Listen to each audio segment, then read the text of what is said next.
In scientific research, and especially psychology, we have institutional review boards. All psychological research for publication must be approved by an institutional review board to make sure studies are done ethically. However, we didn't always have an IRB, and before they existed, psychology got away with some insane research. Here's 4 times psychology went too far. Number 1, Little Albert. In 1920, John Watson conducted an experiment in which a 9-month-old toddler named Little Albert was subjected to a bunch of different stimuli, including a monkey, a dog, a rabbit, and a white rat. Honestly, bro was pretty chill about random animals, especially the rat. But Watson wanted to test classical conditioning, so every time Little Albert reached for the white rat, Watson struck a gong to make a loud noise and scare the infant. After a while, Little Albert associated furry objects with fear. He became afraid of the same animals he used to like, and for some reason, Watson thought he should taunt the infant by doing this with the mask. Honestly, I'd be pissing myself too, cause what is happening right now? It got to the point where poor baby Albert was even afraid of just soft blankets. On top of all of this, Little Albert's mom was paid a single dollar for the trauma caused to her child. That's about $16 today. Number 2.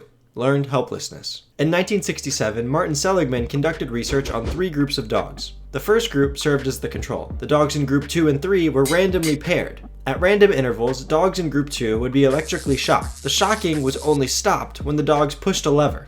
The dogs in group 3 were also shocked whenever their corresponding dog in group 2 was shocked. However, when the dogs in group 3 tried to push the lever, nothing happened. The shocking only stopped when their corresponding partner in group 2 pushed the lever. So from the perspective of the dogs in group 3, the shocks were completely unavoidable. Later, the same dogs were put in an environment where they would randomly get shocked from the floor. However, if the dogs jumped over a small wall, they would reach the other side where there was no shocking. Dogs in groups 1 and 2 learned this quickly, but dogs in group 3 just took the shocks without even trying to go to the other side. They simply laid down and whined in pain. It's as if dogs in group 3 had just learned to accept their fate and had ultimately learned to be helpless. Number 3, the Stanford Prison Study. In 1971, psychology professor Philip Zimbardo scheduled a 2-week study in a simulated prison. 24 college men were split into 2 groups. Half of them would be acting as prison guards, and the other half would be acting as prisoners. On day 1, the prisoners were fake arrested, strip searched, and then given ID numbers in place of their names.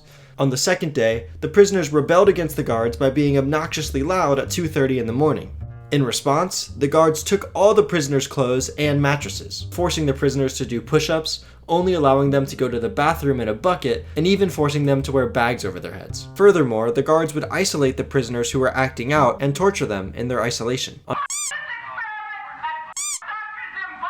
On day 5, Zimbardo allowed for family visitation, which resulted in concerned parents threatening to take legal action. This, in combination with his colleagues expressing their concern, caused Zimbardo to end the experiment early on day 6. Recently, evidence has come to light that the guards were actually coached to be cruel, and some of the prisoners have since come forward to say they were acting as to how bad it actually was. While the results of this study seem to be manipulated, forcing human beings to do such heinous acts is unforgettable. I had really thought that I was incapable of this kind of behavior. Number 4, Henry Harlow's monkeys. Psychologist Henry Harlow experimented on monkeys from the 50s to the 70s, and he was just an awful person. He once said, "I really don't like animals. I despise cats. I hate dogs. How could you like a monkey?" And he wasn't kidding. In one experiment, Harlow took baby monkeys from their mothers and locked them in a cage with 2 fake monkey mothers.